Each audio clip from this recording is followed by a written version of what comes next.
वो कुछ स्त्रियां वो कुछ स्त्रियां नहीं ओढ़ती परंपराओं की गुलाबी चुनरी ताउम्र।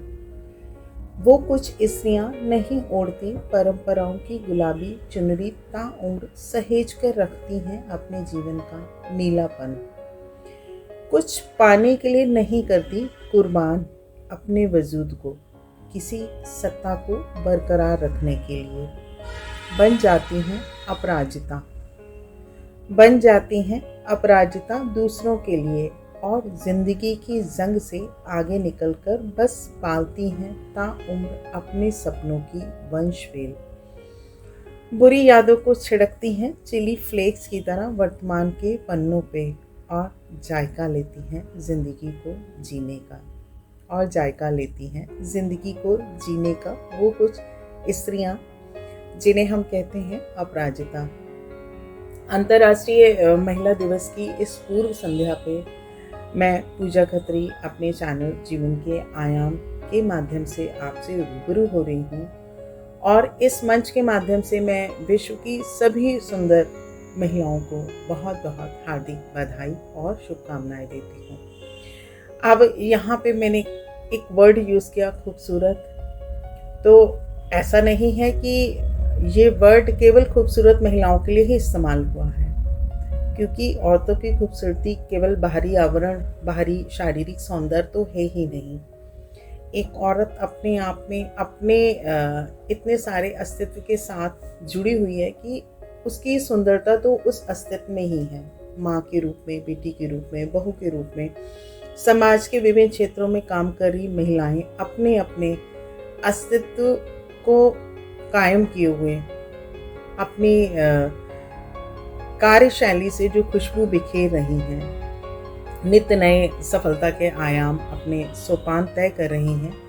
इसलिए मैंने ये शब्द यूज़ किया कि महिलाएं अपने आप में ही ईश्वर की बनाई हुई सबसे खूबसूरत कृति हैं, जो माँ बनकर, पत्नी बनकर और बेटी बनकर अपने कर्तव्यों का ही केवल लालन पालन नहीं कर रही है, बल्कि अपने सपनों को भी पूरा कर रही हैं। अलग अलग क्षेत्रों में अलग अलग उपलब्धियों के सफलता के झंडे गाड़ रही हैं, न केवल देश के स्तर पे बल्कि विश्वव्यापी स्तर पे, अंतर्राष्ट्रीय स्तर पे भी अपने जीत के जश्न मना रही हैं। इसलिए हम नहीं कह सकते कि कोई भी स्त्री बदसूरत है, सभी स्त्रियां खूबसूरत हैं, क्योंकि बाहरी सौंदर्य तो क्षणिक है, असली सौंदर्य तो मन का है, सोच का है। आज महिला दिवस के उपलक्ष्य पर मैंने चाहा कि मैं कुछ ऐसी रचनाओं को आपसे साझा करूं, क्योंकि आज महिला के संघर्ष की उपलब्धि मनाने का दिवस है, और साथ ही साथ महिला सशक्तिकरण पर भी बात करने का दिवस है।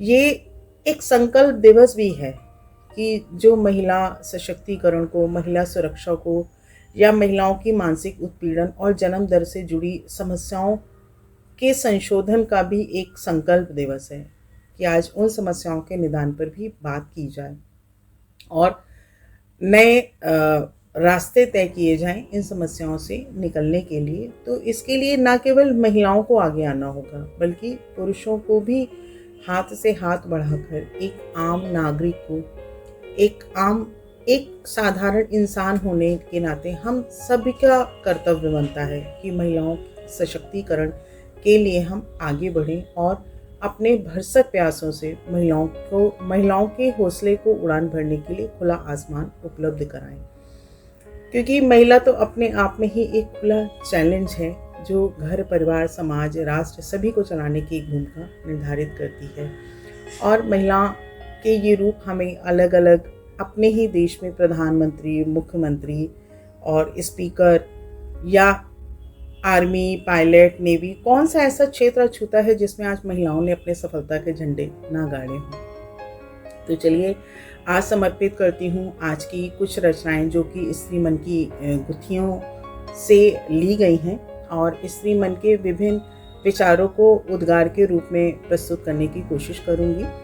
मैंने ये रचनाएं कुछ उन विचारों पे लिखी थी जो ज़्यादातर महिलाओं के मन की उथल पुथल की एक उपज है। जैसे मैंने एक अभी आपसे जो रचना साझा की वो कुछ स्त्रियां, इसी तरह से एक पक्ष पर मैं कुछ रचना समर्पित कर रही हूँ आपको, जिसका शीर्षक है कुछ अधूरे सपने। जब एक लड़की परिवार से निकलकर, मायके से निकलकर ससुराल की दहलीज को लांघती है, तो जो उसकी आंखों के सपने होते हैं, क्या वो पूरे हो पाते हैं या वो अधूरे ही रह जाते हैं? मेरे कुछ ऐसे अधूरे सपनों की तरह, जिसे मैंने शब्दों में पिरोया है, समर्पित करती हूँ। टांग दिए हैं मैंने कुछ अधूरे सपने, टांग दिए थे मैंने कुछ अधूरे सपने किवाड़ के पीछे वाली खूंटी पे। टांग दिए थे मैंने कुछ अधूरे सपने किवाड़ के पीछे वाली खूंटी पे, हाथों पे मेहंदी और पैरों में महावर लगाकर आई थी जब मैं तेरे इस घर के भीतर। ये एक अंतर्द्वंद की स्थिति है। जब एक लड़की मायका छोड़ के आती है और ससुराल में आती है, तो उसके साथ जो कर्तव्य जुड़ते हैं, क्या उस कर्तव्य के बीच में वह अपने सपनों को साकार कर पाती है? क्या उस परिवार की ऐसी भूमिका होती है कि इस लड़की के सपनों को पूरा करने का उसको उचित माहौल या परवरिश मिल पाए? अब वो सपने मेरे लिए ना थे, स्त्री मन की व्यथा। अब वो सपने मेरे लिए ना थे, मेरे भी ना थे, क्योंकि फिर मैं ना थी, क्योंकि फिर मैं ना थी अपने लिए। मैं तो अब तेरे मालिकाना वजूद का हिस्सा, मैं तो थी अब तेरे मालिकाना वजूद का हिस्सा, जिस पर तुम कभी भी रच सकते थे अपने वजूद का एक नया इतिहास, अपनी सियासत को चलाने के लिए। और मैं बुद्ध भी ना हो सकती थी, और मैं बुद्ध भी ना हो सकती थी दहलीज को छोड़कर। और परित्यक्ता होना मुझे स्वीकार ना था समाज की इस तर्ज पर, परित्यक्ता होना मुझे स्वीकार ना था समाज की इस तर्ज पर। इसलिए टंगे ही रह गए, इसलिए टंगे ही रह गए वो सपने सदियों से धूल भरी खूंटी पर लगे हुए, जालों पर अपना अस्तित्व बचाए हुए। इसलिए टंगे ही रह गए वो सपने सदियों से धूल भरी खूंटी पर लगे हुए, जालों पर अपने अस्तित्व को बचाए हुए। वो मेरे कुछ अधूरे सपने, वो मेरे कुछ अधूरे सपने। तो ये भी स्त्री मन की एक अंतर्द्वंद की स्थिति थी, जिसे मैंने शब्दों में बांचा है। इसी तरह से कहते हैं पुरुष प्रधान समाज में जब स्त्री को दोयम दर्जे का साबित कर दिया जाता है और उसका होना ना होना बराबर हो जाता है, क्योंकि निर्णय लेने की स्थिति में वो उसको सामने नहीं किया जाता। तो इसी को मैंने अपनी एक रचना में व्यथित किया है, नारी मन की पीड़ा, जहाँ पे नारी, मेरे नारी होने के अस्तित्व क्या है? क्या मैं हूँ? क्या मैं हूँ? हाँ मैं हूँ। दो पक्ष चल रहे हैं कि क्या मैं हूँ? क्या मैं हूँ? हाँ मैं हूँ। क्या मैं जिंदा हूँ? हाँ मैं हूँ। मृत अभिलाषाई और मूक अधर, क्या मैं हूँ? हाँ मैं हूँ। क्या मैं जिंदा हूँ? हाँ मैं हूँ। ये एक सवालों की श्रृंखला है जो स्त्री अपने मन से कर रही है, क्योंकि वो दोयम दर्जे की है, उसका कोई अस्तित्व नहीं है जहाँ पे वो अपना निर्णय भी नहीं दे सकती और अपनी इच्छाओं को भी नहीं बता सकती। ये पुरुष प्रधान समाज में जहाँ पे उसका दोयम अस्तित्व बना दिया जाता है और उसे नज़रबंद कर दिया जाता है, अपने हौसले की उड़ान को उड़ने के लिए उसके पंखों को काट दिया जाता है। ये पंक्तियाँ व्यथित करती हैं उस भाव को। फिर आगे क्या है? मांग में संजो एक मर्यादा की सीमा, मांग में संजो एक मर्यादा की सीमा। क्या मैं हूँ? हाँ मैं हूँ। क्या मैं जिंदा हूँ? हाँ मैं हूँ। गूंजते आ जन्मे शिशु के क्रंदन की पीड़ा, गूंजते आ जन्मे शिशु के क्रंदन की पीड़ा। क्या मैं हूँ? हाँ मैं हूँ। क्या मैं जिंदा हूँ? हाँ मैं हूँ। कन्या भ्रूण हत्या पे ये बात लिखी गई है कि जब कोख में माँ की मर्जी के बिना उस बच्चे को मरवा दिया जाता है और वो स्त्री इतनी बाध्य होती है कि वो अपनी बात को, अपने निर्णय को लेने के लिए बाध्य होती है और मजबूर हो जाती है गर्भपात कराने के लिए। ये चंद पंक्तियाँ उसी व्यथा को बताती हैं। गूंजते आ जन्मे शिशु के क्रंदन की पीड़ा। क्या मैं हूँ? हाँ मैं हूँ। क्या मैं जिंदा हूँ? हाँ मैं हूँ।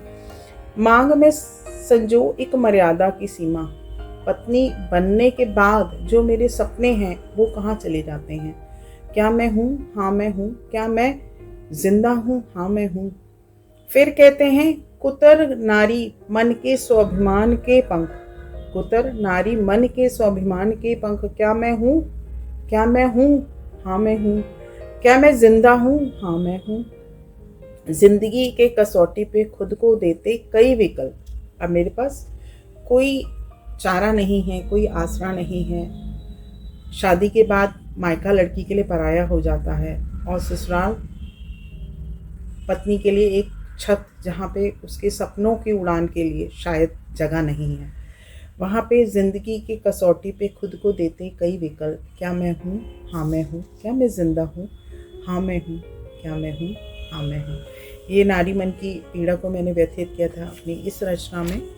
और इसी तरह से जब मैंने दुर्गा रूप में नारी को देखा तो मैंने चंद पंक्तियाँ जो समर्पित की, और इसी आखिरी रचना के साथ मैं आपसे इजाज़त लूँगी। मूक हूँ, शांत नहीं, खामोश हूँ पर खामोशी नहीं।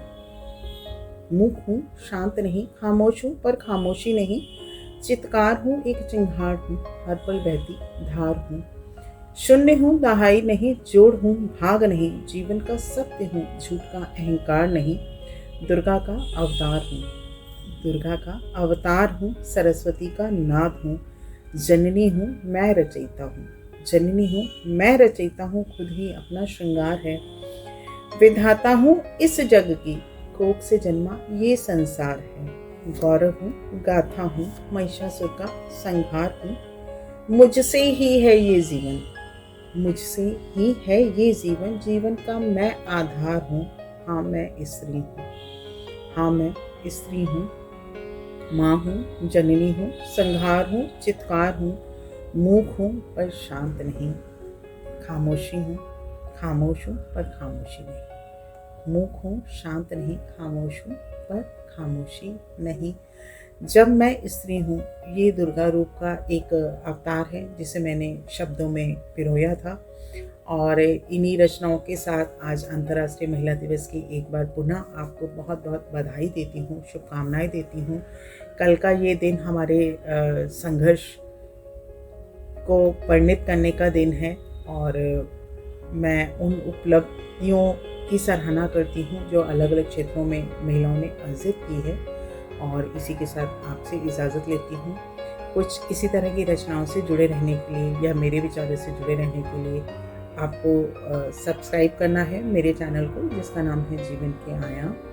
और अगले हफ्ते फिर आपसे मिलूँगी कुछ और नए विचारों के साथ। और मुझे लगता है कि अगला विषय जो मैं आपसे साझा करने वाली हूँ वो है मेडिटेशन, ध्यान और भक्ति मार्ग, ज्ञान मार्ग पे बात करूँगी। जो लोग जुड़ना चाहें वो जुड़ सकते हैं, मेरे चैनल को सब्सक्राइब कर सकते हैं। मिलती हूँ फिर अगले हफ्ते कुछ नए विचारों के साथ। तब तक आप सभी को मेरा साधुवाद, मेरा प्रणाम।